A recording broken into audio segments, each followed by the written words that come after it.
Hello, my friends, and welcome to this week's show. I'd love to dump a bunch of Elden Ring news today, but there just isn't any new announcements. So to try and reduce the ache of waiting, I decided to highlight 5 games I personally really enjoyed, and for the most part, I would suggest to any fan of the Dark Souls series. These aren't ranked, or in any particular order. Let's get right into it. Kingdom Come Deliverance. KCD is a title I was initially very skeptical of.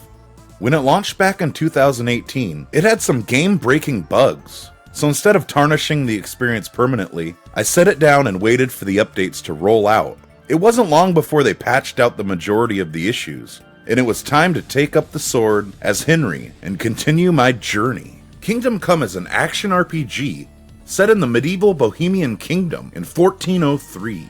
Its world and gameplay are built around the concept of realism. There's no mythical creatures or magic-wielding dark lords to be found among the vast world Warhorse Studio has created. Even the weapons are period accurate, and I found the attention to detail very immersive. Even though Henry is a fixed main character, I very much enjoyed my time in the Holy Roman Empire. Equipment and skills are a bit overwhelming until you spend the time to get a firm grip on the mechanics. For example, players can equip 16 different pieces of clothing that are layered to provide protection from the onslaught of bandits and enemy forces. As you try to muck out a living and follow the trail of revenge, your clothing becomes dirty and worn. NPCs will judge you, and hoity-toity characters will look down on you if you show up to parley, disheveled and smelling of sweat and blood. Clean yourself up at the bathhouse or dunk yourself in a horse trough to freshen up a bit before engaging conversation with someone to become more presentable. The weapons at your disposal are varied, including swords, axes, knives, hammers, and bows. As you will use your horse quite extensively, mounted combat is also an option. Your loyal steed can be also equipped with armor and other accessories. If you run out of inventory space, your equestrian companion will also share the load. Physics-based, first-person, and initially cumbersome. But as Henry levels up and you as a player start to understand the mechanics, it becomes an enjoyable slash fest that leaves plenty of room for the player to grow. I would recommend Kingdom Come Deliverance to any player that enjoys engrossing RPG elements and a solid challenge. The next game on the list is Salt and Sanctuary.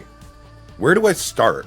Oh, I know, at the beginning. When you start the game up, you'll be treated to a character creator. After making your way through the first little area, in typical Souls fashion, you'll find a boss. Much like Demon Souls, you're intended to be slaughtered by this beast, and awakened to start the game.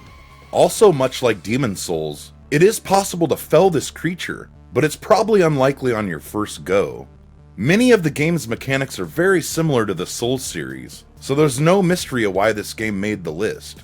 Bonfire-like checkpoints, check. Fun and interesting boss fights, check. Tons of loot and equipment to collect, check. While there are many similarities and nods from the soft games, Salt and Sanctuary does a good job setting itself apart. The major difference you'll notice right away is this game is two-dimensional. Initially, I had some concern with this aspect. Over time, its side-scrolling antics grew on me. Don't get me wrong, it's much more than a 2D side-scroller. The world design feels much more like a sprawling Metroidvania, with huge castles and ruins to explore. Don't expect to explore in any direction to your heart's desires, because there's a specific route that affords little non-linear progression. Not to worry though, the scope and design of the world is open and allows some freedom. Honestly guys, I could go on all day about this game. It's one of the games on this list I obtained the Platinum Trophy for. For me, going for Platinums is basically just an excuse to play the game more. One last thing I'd like to mention is the co-op. Salt and Sanctuary has online and local co-op. I've had a blast playing through this game with friends and family members, just hanging out on the couch. Number 3 on the list is Hollow Knight. Out of all the games on the list, Hollow Knight is my personal favorite. If you haven't given this title a shot yet, I can't recommend it enough.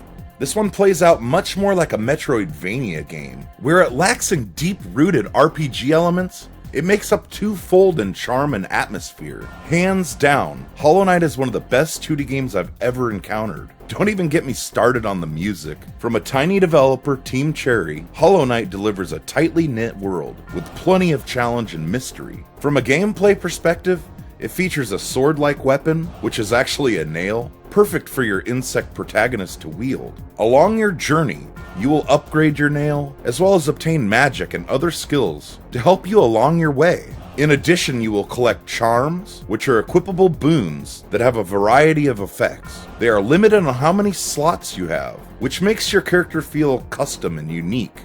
Without giving too much away, there are plenty of ways to challenge your nail-wielding skills in the late game, with a sort of boss rush mode that I could never complete. The player character will interact with a handful of distinct and unforgettable NPCs along the way. Some will help you to succeed, a couple will be more of a nuisance, but each character is crafted to fit right into the kingdom of Hollow Nest. If you're looking for a top-notch 2D action-adventure game, look no further.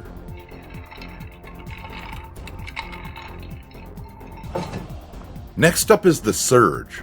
I feel like The Surge is somewhat overlooked because of the pitfalls associated with Lords of the Fallen. I debated whether or not to include this title at all, because of the hate directed towards it. However, in a list of games that cater towards Souls fans, I would be remiss in my purpose to leave The Surge out. The Surge plays out in a bleak futuristic setting, where robots have largely replaced human functions. To combat this, humans have designed exoskeletons that allow them to compete with their metallic counterparts. I think it was a good idea for Deck 13 to remove themselves from the confines of the medieval setting, but retain the key virtues of being a Souls-like. It allowed them to set the Surge apart in terms of lore and story, and I think in some ways this game really shines. Even though I'm quite biased, the level design and combat missed the mark a bit. However, I thoroughly enjoyed my time at Creo, unraveling the mysteries of Project Resolve. If you avoided this game solely based off an experience with Lords of the Fallen, and are looking for a game to scratch that FromSoft itch, consider picking up The Surge. It's a vast improvement on what Deck 13 achieved with its prior title.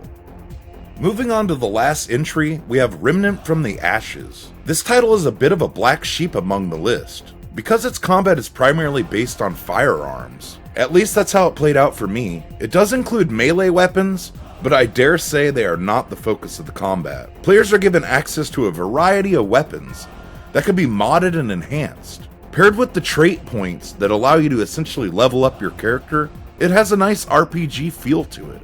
The game allows up to 3 players to join up and progress the game together. Summoning, for a lack of a better term, increases the difficulty of the game. When you die, you don't lose items or points in typical Souls fashion, but you are returned to the checkpoint. At this time, the enemies respawn, but won't be the same enemies in the same locations, spicing things up a bit. The atmosphere of this game sometimes felt a bit bland to me, but that's just personal opinion. This game also includes some pretty intense boss fights that at times had me scratching my head a bit as I failed frantically trying to avoid an onslaught of minor enemies that Gunfire Games would seemingly dump into the boss battles to increase the difficulty. If you're into shooting games and also enjoy a solid RPG, check out Remnant from the Ashes. There you have it, 5 games that tend to be overlooked. I hope you guys enjoyed this content. It's quite a departure from the videos I've been working on. I don't want to paint myself into a corner and limit my channel to only From Software related shows. But on the other hand, I will still jump at any chance to cover Elden Ring and Demon Souls. And I will absolutely keep you guys posted with anything I can dig up. As always, thanks so much for watching. Have fun and stay safe, my friends.